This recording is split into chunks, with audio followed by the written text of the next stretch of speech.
میں ایک بند عاصی ہوں، خطا کار ہوں مولا۔ الحمد لله وكفى وسلام على عباده الذين اصطفى أما بعد فأعوذ بالله من الشيطان الرجيم بسم الله الرحمن الرحيم قال الله سبحانه وتعالى فصل لربك وانحر صدق الله العظيم۔ ہاں، اس سے پہلے جو قربانی کا درس تھا اس میں جو ہے قربانی کی جانور کون کون سے اور قربانی کی جانور کی عمر کتنی ہونی چاہیے۔ آج کے درس میں ہم بتائیں گے کہ قربانی کی جانور میں شرکاء کی تعداد اور شرکت کا طریقہ کار یہ کیا ہونا چاہیے۔ دیکھو، اگر قربانی کا جانور بکرا، بکری، بھیڑ یا دمبا ہے تو وہ صرف ایک آدمی کی طرف سے کفایت کرتی ہے۔ حضرت عبداللہ بن عمر رضی اللہ عنہما فرماتے ہیں کہ بکری ایک آدمی کی طرف سے ہوتی ہے۔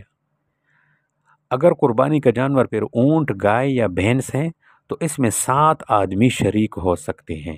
حضرت جابر رضی اللہ تعالی عنہ فرماتے ہیں کہ ہم حضور اکرم صلی اللہ علیہ وسلم کے ساتھ حج کا احرام باندھ کر نکلے تو آپ علیہ السلام نے حکم دیا کہ ہم اونٹ اور گائے میں 7 آدمی شریک ہو جائیں۔ یہ دیکھو مسلم شریف کی صحیح روایت ہے۔ حضرت جابر رضی اللہ تعالی عنہ فرماتے ہیں کہ ہم نے حدیبیہ والے سال حضور اکرم صلی اللہ علیہ وسلم کے ساتھ قربانی کی، چنانچہ اونٹ 7 آدمیوں کی طرف اور گائے بھی 7 آدمیوں کی طرف سے ذبح کی۔ یہ بھی مسلم شریف کی روایت ہے۔ حجۃ الوداع اور صلح حدیبیہ کے موقع پر اونٹ اور گائے میں 7 آدمی شریک ہوئے تھے۔ اس پر قیاس کر کے علماء امت نے فرمایا کہ عید الاضحیٰ کی قربانی میں بھی اونٹ اور گائے میں 7 آدمی شریک ہو سکتے ہیں۔ اس پر سب کا جو ہے اجماع ہے۔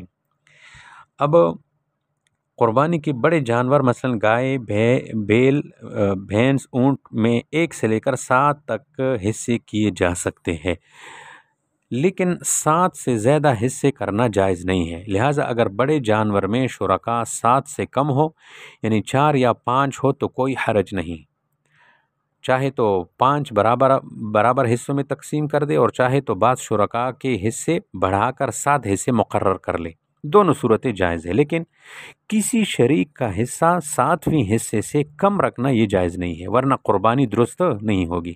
مثلا ایک جانور میں 7 سے زیادہ افراد شریک ہو جائے، مثلا بڑے جانور میں 8 افراد شریک ہو جائے تو ہر شریک کا حصہ یہ کیا ہوگا، 7ویں سے کم ہوگا اور کسی بھی شریک کی قربانی یہ صحیح نہیں ہوگی۔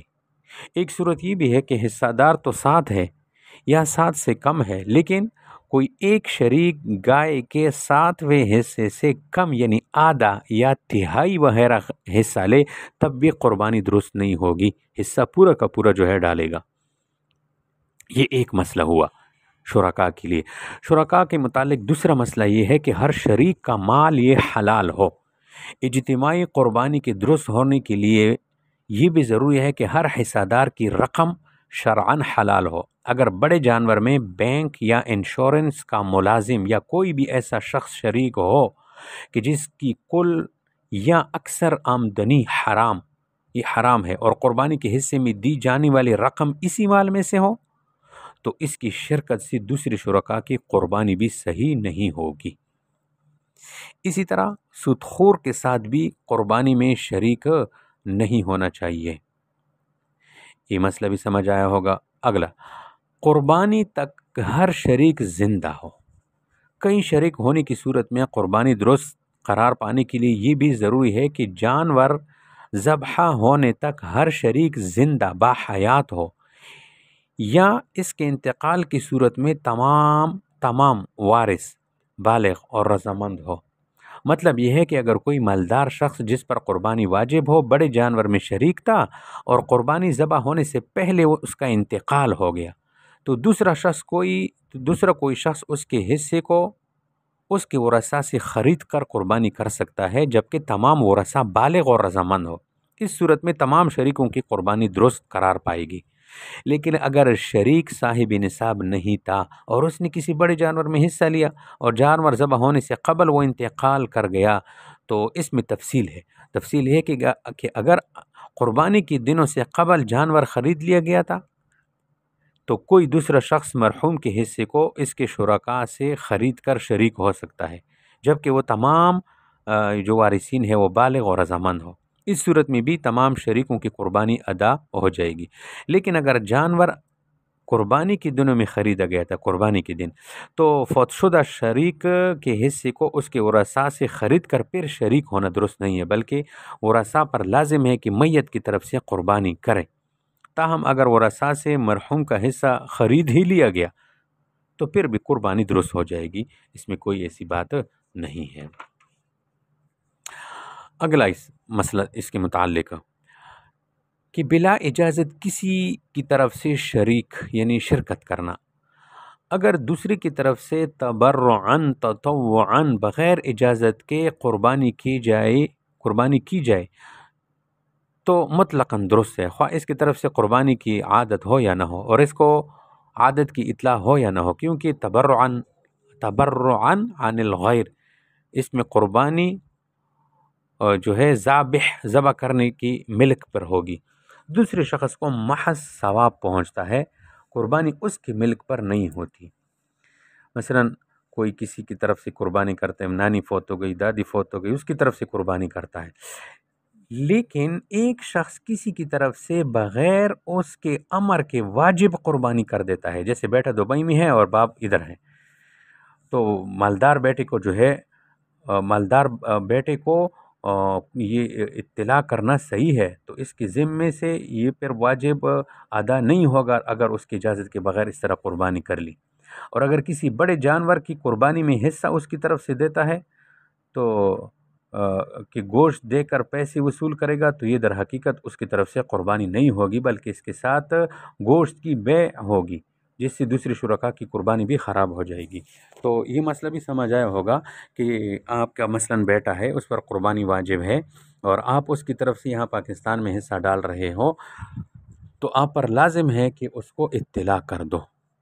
اکثر لوگ ایسے کرتے ہیں کہ اپنے کسی عزیز کی طرف سے قربانی کرتے ہیں اور اس کو اطلاع نہیں ہوتی، اس صورت میں قربانی ادا نہیں ہوتی۔ اس میں بڑی احتیاط ہونی چاہیے، اس لیے کہ اگر ایسی کوئی صورت پیش آ جائے کہ جس سے ایک حصے کی قربانی صحیح نہ ہو، تو بڑے جانور میں 7 لوگ حصہ دار ہوتے ہیں، ان میں سے کسی کی بھی قربانی صحیح نہیں ہوگی۔ اس لیے قربانی نام ہے اراقہ دم، خون بہانے کا، اور وہ قابل تقسیم نہیں۔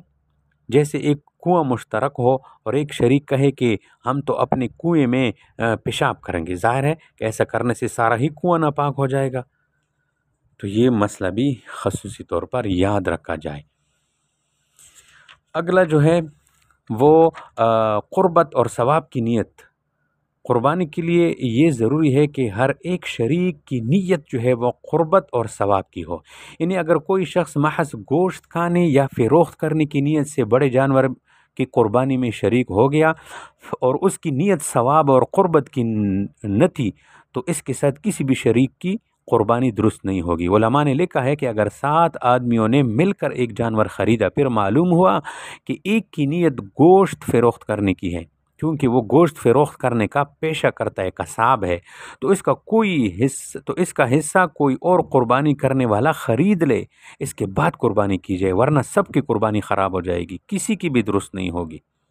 البتہ قربانی میں نیت تو سب کی قربت اور ثواب کی ہو، لیکن جہات مختلف ہو، نیت مختلف ہو، مثلا عید الاضحیٰ، عقیقہ، دم جنایت، دم قران اور ولیمے وغیرہ کی نیت سے بڑے جانور میں حصہ لیا جائے تو یہ قربانی درست ہوگی اور ہر شریک کی مراد پوری ہو جائے گی۔ لیکن افضل یہ ہے کہ ہر شریک کی نیت ایک ہی جنس سے ہو، کہ بھئی ہم نے بس قربانی کرنی ہے اور باقی جو ہے بعد میں سب ہمارا جو ہے نیت اللہ کی رضا قربت ہے۔